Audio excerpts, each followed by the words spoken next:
Welcome to the Wired for Success podcast, your show for ambitious, mission-driven entrepreneurs who want to build million-dollar businesses without sacrificing their health, relationships, or happiness, who understand that in order to build their empire, they need a solid foundation, and that the more they are thriving, the more their business is thriving too.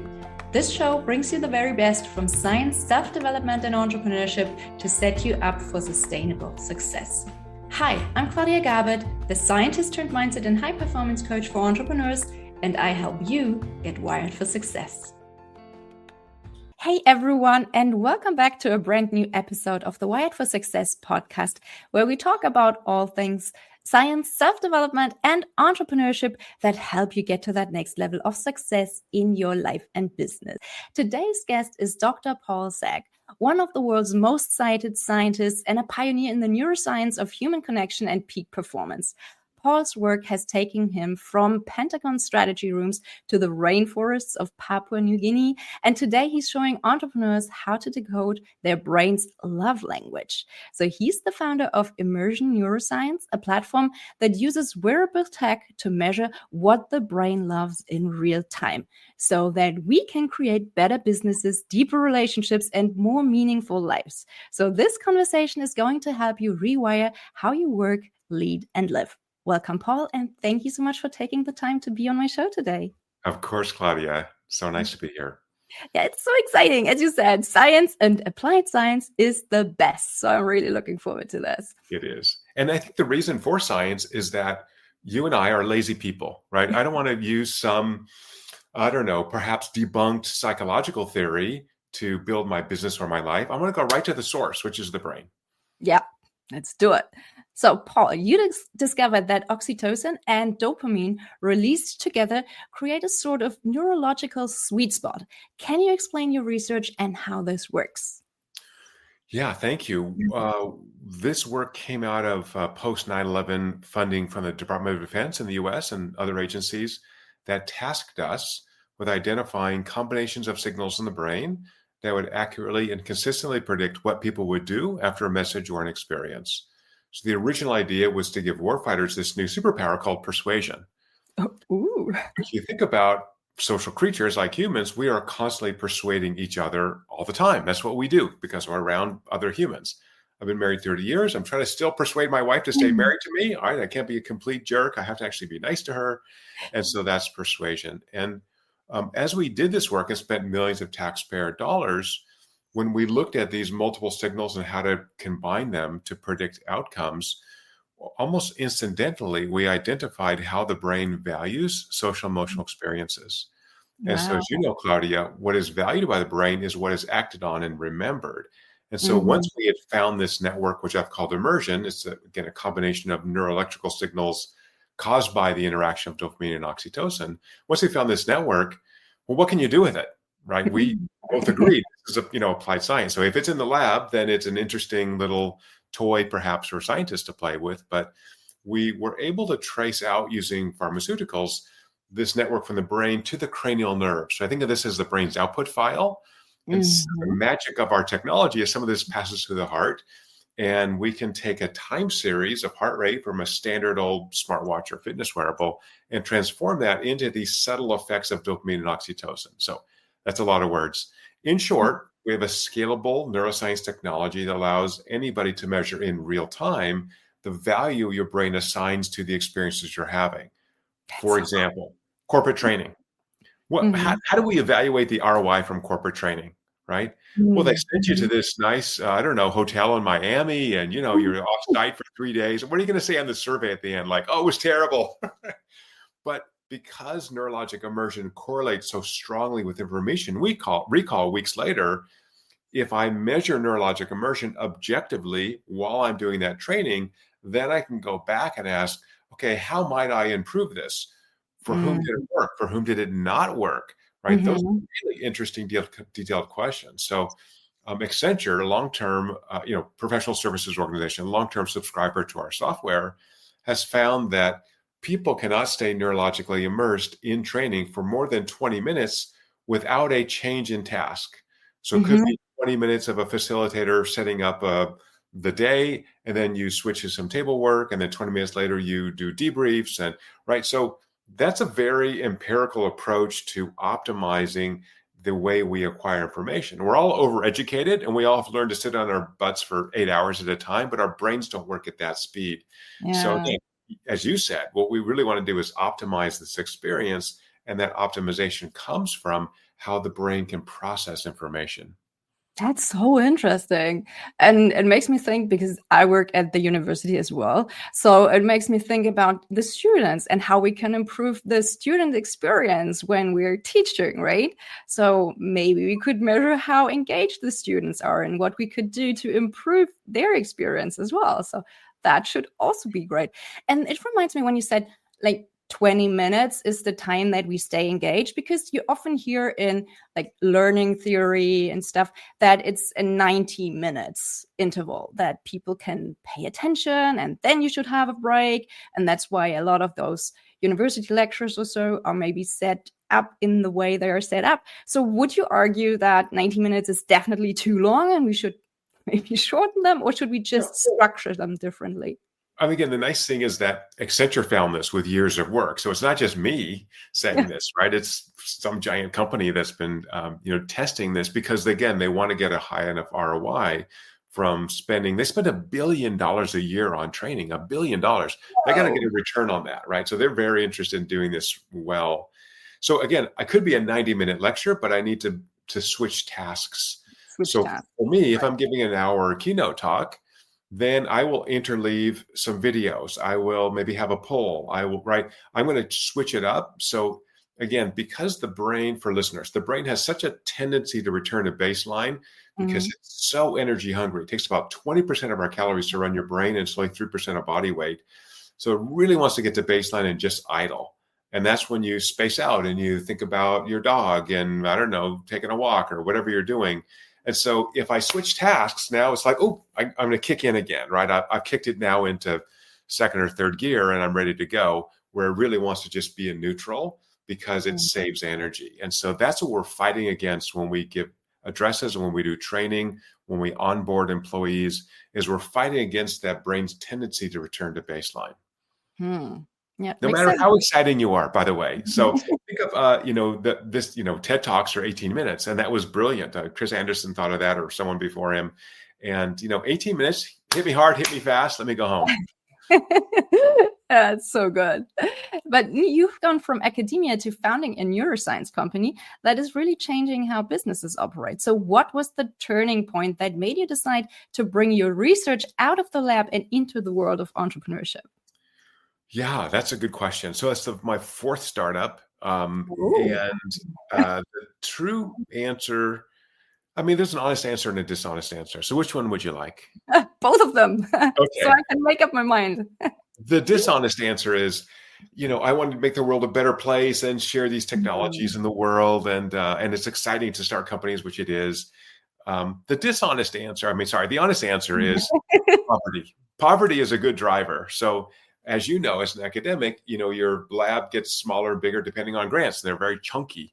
And so when we discover something useful in the lab, I do, if it's useful, want to bring it out to the world, get it out of the lab. But at the same time, I got to pay salaries. And, starting a company is a great way to employ a lot of the PhDs in my lab, or former PhDs, hire them so I get to keep working with them. And these amazing individuals can really create a lot of value. So it's really been part of my lab's focus.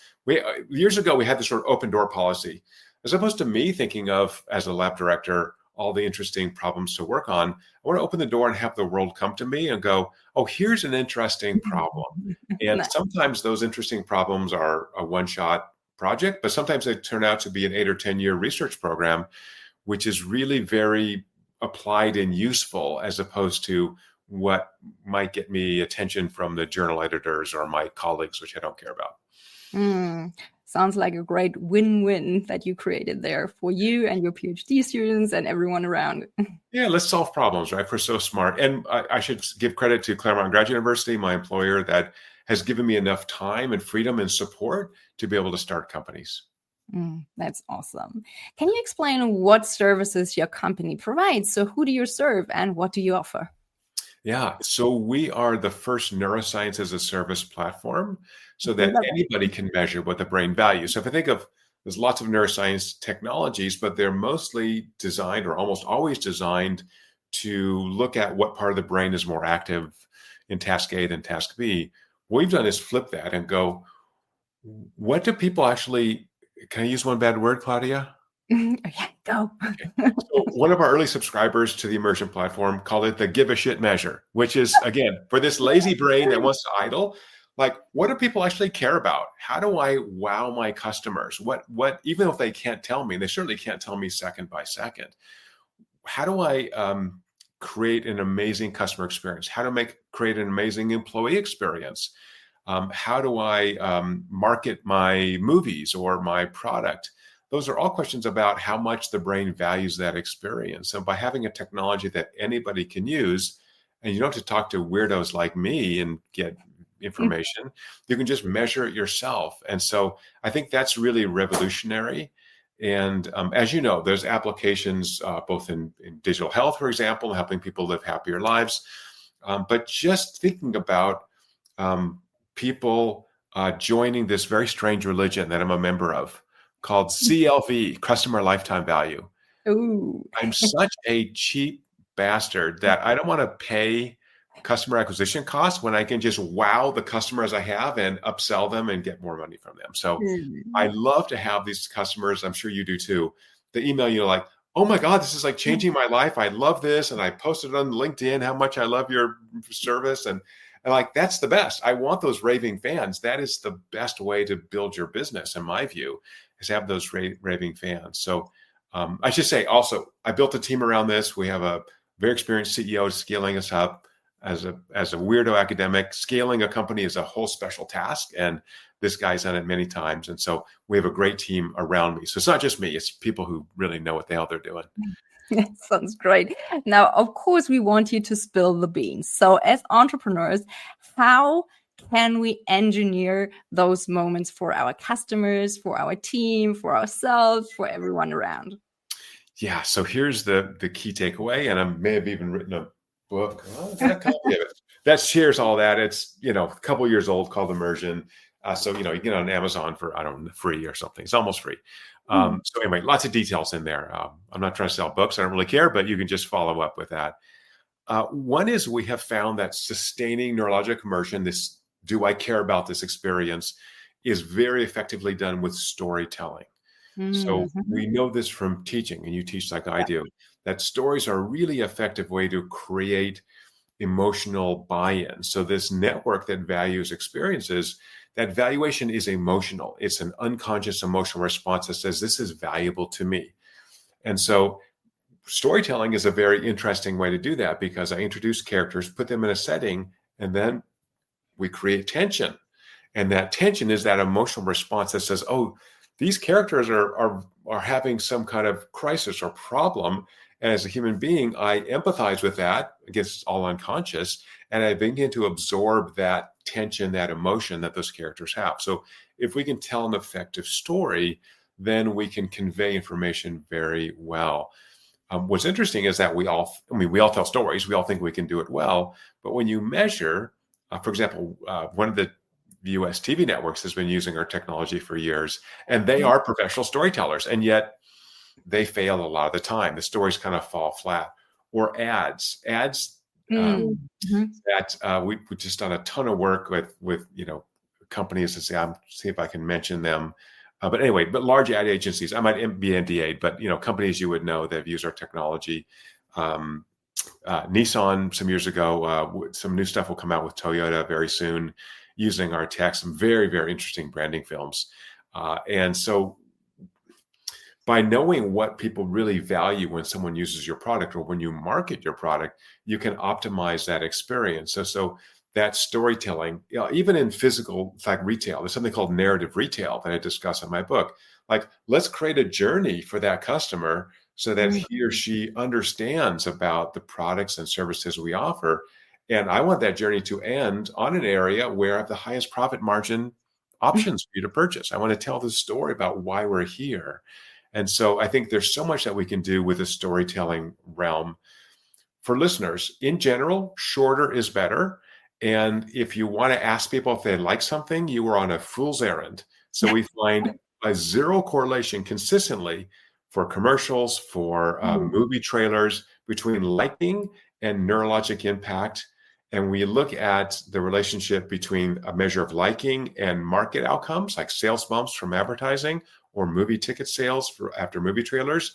They're not correlated at all, but neurologic immersion is highly correlated with outcome measures. So you've got to get into that unconscious emotional experience to figure out what people really love. And as I said earlier, also who loves it?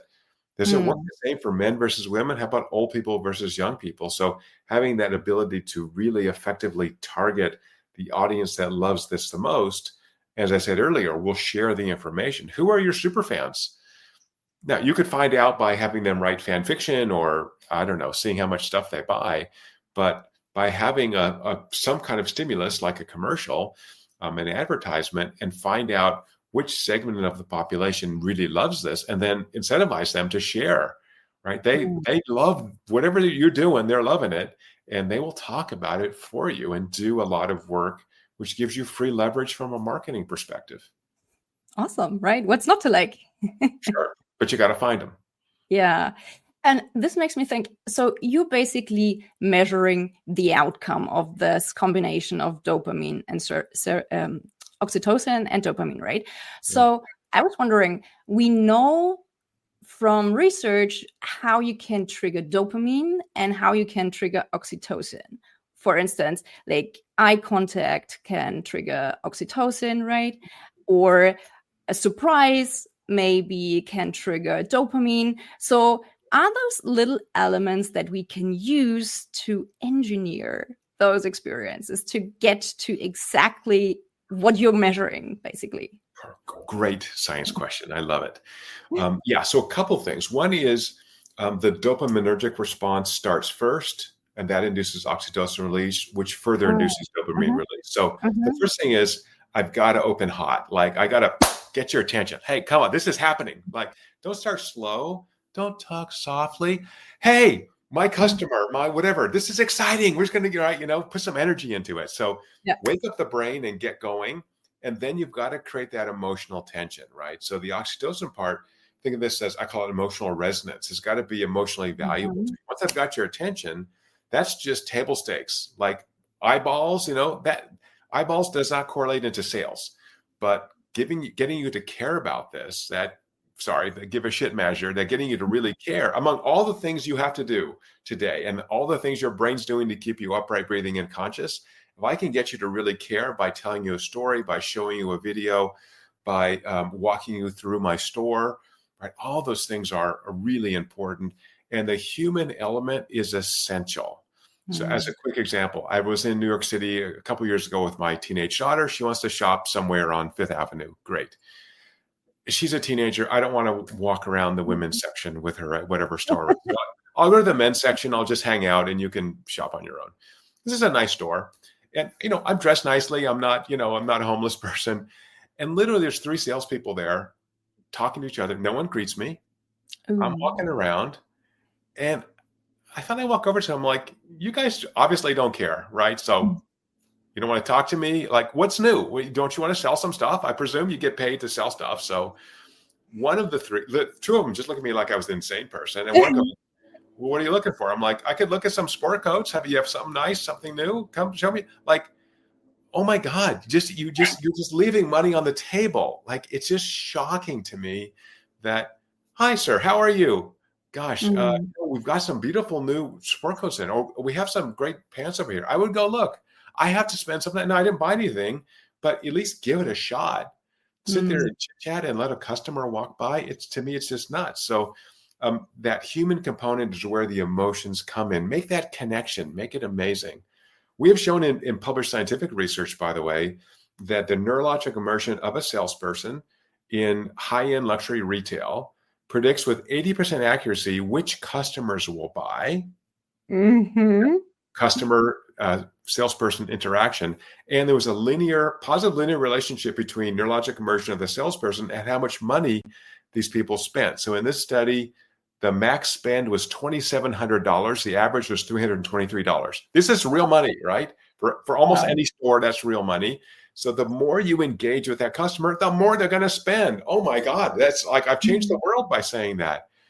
Yeah, you should really teach all those same sales Right. teams, right? But I think there's something beautiful about having measurement. Again, we can just do this with a fitness wearable on the salespeople and having them learn about their own successes and failures, like what's really working. So we have found that in this study, offering the customer, there's cameras everywhere. They videotape this. So we coordinated the videotape with what the salespeople who particularly the successful salespeople did.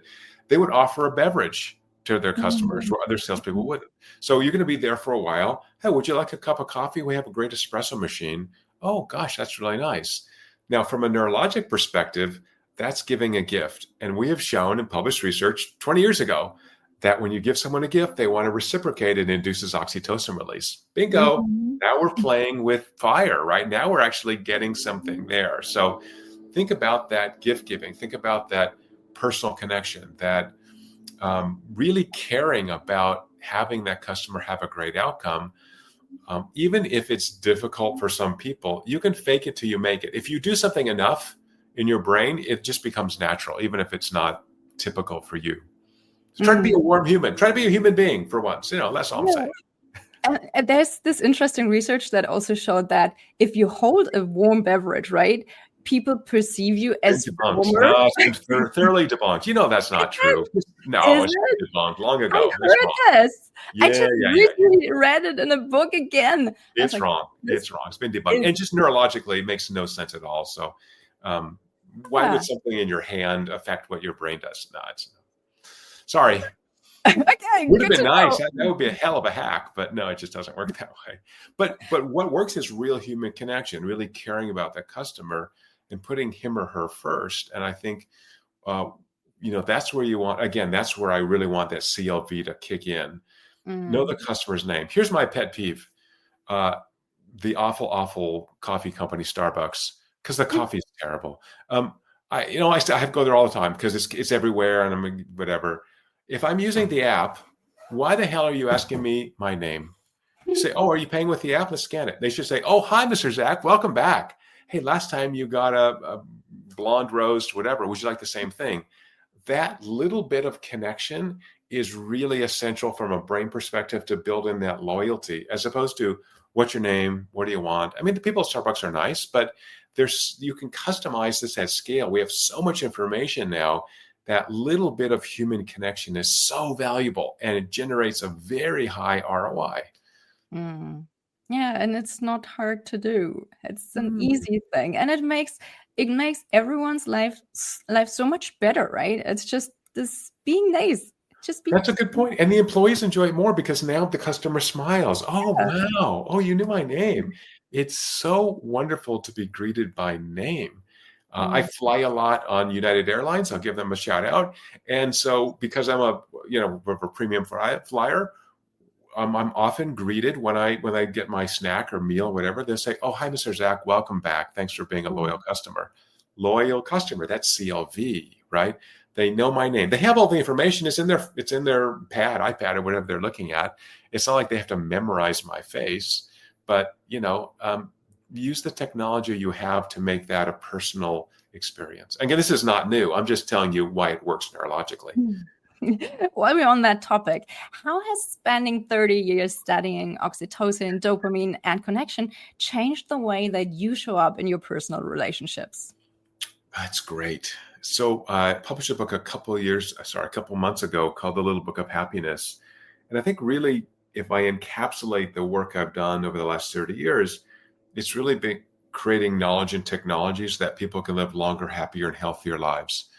That includes customers, it includes employees, but also just includes improved relationships. So what I've really found as a card-carrying introvert who can be in the lab for 12 hours, not talk to anybody and be totally happy, is really investing in relationships. And so the Little Book of Happiness is about how to improve your relationships, actions you can take, scientifically based actions, to actually invest in those relationships. So it means calling people. And we created free technology, an app called Six, SIX. You can find it on the Google and Play Store, that actually shows you neurologically what are the most valuable points in your day. What are you doing that you really love? And almost always those are social activities. So which people do you want to really be around? How do you want to curate your life so you can really live a happy, full, and complete life? And as you know, Claudia, people who are happy have more friends, they live longer, and they live healthier. So our own mood states influence our immune system. They influence people that want to be around us. If you're cranky and unhappy all the time, who wants to be around you? But if you are giving, if you are caring, if you randomly call that person or text them. So in the app, so the app is called Six because we've shown in published research you need 6 well-defined high immersion moments per day to really thrive. You're fully engaged in life. You're doing stuff. You're talking to people, right? I think we're so obsessed with avoiding stress. Moderate stress is great for you. Challenge stress is wonderful. We need that. That's why we exercise. That's why we go on trips, right? So to thrive, you really need to actually expend some physiologic energy. You've got to do things, not just, wrap yourself in bubble wrap and sit on the couch. That's not good. And so by sharing that information with your friends, you can see if your friends are thriving. And if they're not, hey, my friend only got one key moment today. I can send him an emoji. I could send him an app. Oh, God forbid, I could call him up. Hey, my friend, looks like you're having a bad day. Or they had 8 high value moments. Holy crap, you're having the best day ever. Dude, let's go grab a beer. What is happening with you? Like just that little reminder. I think of the Six app as your grandma, your sweet little German grandma. Claudia, remember to say hi to your friends. It just reminds you, because we're so busy and we forget that these friends and family members are essential to our own happiness and health. And so by investing in those relationships, reminding us to really be fully present, dopamine, and emotionally open, oxytocin, we are more pleasant to be around. As you know, oxytocin also reduces stress, improves immune responses. And so being around other people, getting that emotional value of connection is really important to improving your own health. Yeah, that sounds like a very fun app. I'll have to check it out. It's so cool. It's free. We're going to give it away. So I'm sadly don't care that much about money. And I just want to get 1 billion people on the planet to use our app, to have a way to discuss in a non-judgmental way, in a non-critical way, what it means to thrive. Hey, we have a tool now that measures thriving. I want everyone around me to thrive because these are my dear people that I love. And let's be on this emotional health journey together and really connect. And we know we have a loneliness epidemic now in the world. People are spending too much time alone. So again, this is your sweet little grandma reminding you, go see your friends. So I have a simple rule. I like rules because then you have to follow them and you can't just, be a flake. And one of my rules is to try to tell one non-family member per day that I love them, my dear friends, in the philia sense, right? So I had the most amazing call with one of my dear friends yesterday who lives in Washington. And it's a guy. And I just said, I love you, man. You're the awesomest person ever. And he goes, oh, that's so kind of you. I'm like, I would do anything for you. Like, you're an awesome human. That's an investing in a relationship, right? And this guy's been so good to me. What a great friend he is. And so just reminding us that we are embedded in community. And if we're not embedded in community, we can't thrive. True. So true. Now I'm curious. So with everything that you've just said and everything you know about neuroscience, what does your daily routine look like? Are there some small rituals, like you mentioned, that you rely on to keep your brain chemistry optimized for focus, connection, and creativity? Oh, such a good thing. One thing I do, because I've had dogs for most of my life, I don't have any dogs now, but for years and years, got used to getting up, making a thing of coffee and going and walking for a couple miles. And so I still do that, even though I don't have to take a dog out. I take me out. So put a leash on my neck and take myself out for a walk. And so in the morning, I'll listen to books. I'll kind of organize my day. So getting that oxygen to my brain, getting that, a 2-mile walk is 40 minutes. So I'll just do that first thing. Sometimes it's pre-dawn and I'm out there walking and I'm getting focused. And then try to get it breaks about once an hour, right? Get up, move around, drink some water, whatever that is. And then I'll do another mile to 2 mile walk in the afternoon. So 4 or 5 o'clock, I'll try to take another little break and just set it up. So I know that I'm going to get a little bit of exercise. I'm doing other things. I'm going to the gym and all that, but just having that daily routine. And so if it's locked in, if it's, you have to do it, you have to do it. And even the gym, I put it in my calendar. I just block out every other morning to go to the gym. And so it's in my calendar. I've got to do it. If I'm traveling, I have to do it. So I do think that movement and getting some oxygen and energy around is really important. And so we all are busy. So if you do it when you first wake, I just put a hat on, I put whatever gross clothes I'm wearing, and I just go walk, and no one's going to, I just don't care anymore. So no one's going to see me, it's fine. Yeah, I totally agree. I need to work out early in the morning. That's when I have the most energy, and it starts my day right. So what does your diet, sleep, and exercise routine look like? I'm always curious. Well, I do think, so what a great setup. So I think, of the 5 pillars of thriving: diet, exercise, sleep, social connections. So research out of Oxford University showed that about 50% of our happiness is due to the quality of our social connections. So hence we built the 6 app, right? I'm certainly big on the social connection. And then having a sense of purpose. So diet, exercise, sleep, let's go through those. Diet, primarily plant-based, low fat, low carb, I think is important. Sleep, I'm a high energy person, as you can tell. I can get by in very little sleep, but have really seen the research on the brain's immune system, the risk of dementia when you don't sleep. So I really work hard on getting 7 or 8 hours sleep now, even though sometimes I don't. I really work on that. So I think getting enough sleep is very important. We mentioned exercise. Block it on your calendar. Just focus, put it in there so that you've saved that time, because it's essentially important. The social connection part, and then the purpose part, I think has been undervalued. But I think of this as, besides work and family, what gives you energy? What do you love doing? What's your avocation? Is it riding motorcycles? Is it sailing? Is it volunteering at your kid's school? Like, make sure that you have that other anchor besides work and family that allows you to recharge and have that sense of impact on the world. That lots of research has shown is really valuable. Yeah, I agree. That's what also helps you stay away from burnout, because it gives you energy, right? Exactly right. And it's this weird paradox, right? That exercise, which expends energy, as you build up, you have more energy when you exercise. So just with purpose, I'm going to expend time and maybe emotional energy or emotional labor on this task that I love doing, but that's going to make me feel much better about myself.